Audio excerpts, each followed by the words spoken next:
Madam, आज ट्रेजरीची अत्यंत विधिवत पद्धतीने पूजा करण्यात आलेली आहे. आगामी कुंभमेळा आहे. राज्य सरकार आणि केंद्र सरकारकडून खूप निधी मिळावा अशा पद्धतीची प्रार्थना केली.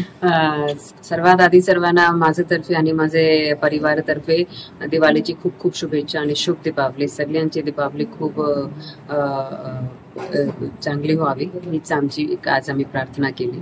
दुसऱ्या महानगरपालिकेसाठी आता आपल्याला फंड्सची खूप गरज आहे आणि तशीच आपण महालक्ष्मी माताला पण ती प्रार्थना केली की त्यांनी नाशिक महानगरपालिकावर थोडा दृष्टी ठेवावी आणि आपल्याकडे खूप चांगले आणि मोठ्या प्रमाणात फंड द्यावे प्रत्येक ठिकाण प्रत्येक स्रोतावरून.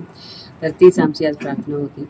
आणि जेव्हा महानगरपालिका अस्तित्वात आली तेव्हापासूनही आपण पूजा करतोय, तर त्याचा आपल्याला पुढे पण पूजाचा काही जे अर्थ आहे ते हेच आहे की आर्थिक स्थिती आणि आपली बाकी सगळी जी स्थिती आहे ती चांगली होईल.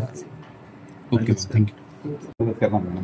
सर्वप्रथम तर मी सर्वजणांना दीपावलीची हार्दिक शुभेच्छा देतो.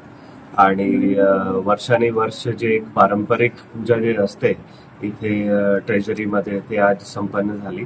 आणि महापालिका जे आहे त्यांच्या रोल जे आहे आता येणारे वर्षामध्ये खूप महत्वाच्या होणार आहे. तर कुंभमेळा असो की सर्वसामान्यला देणारी सुविधाबद्दल असो, तर त्यामध्ये निधीची काही कमतरता होऊ नये अशा प्रकारची प्रार्थना आम्ही महालक्ष्मी माताला केली. त्याच्यासोबतच सर्वजणांच्या कल्याण व्हावी अशा प्रकारची आम्ही प्रार्थना केली. त्याच्यासोबतच NMRDA मध्ये सुद्धा आता येणाऱ्या वर्षामध्ये खूप मोठं काम होणार आहे, त्याबद्दल पण आशीर्वादची आम्ही मनोकामना केली. ओके.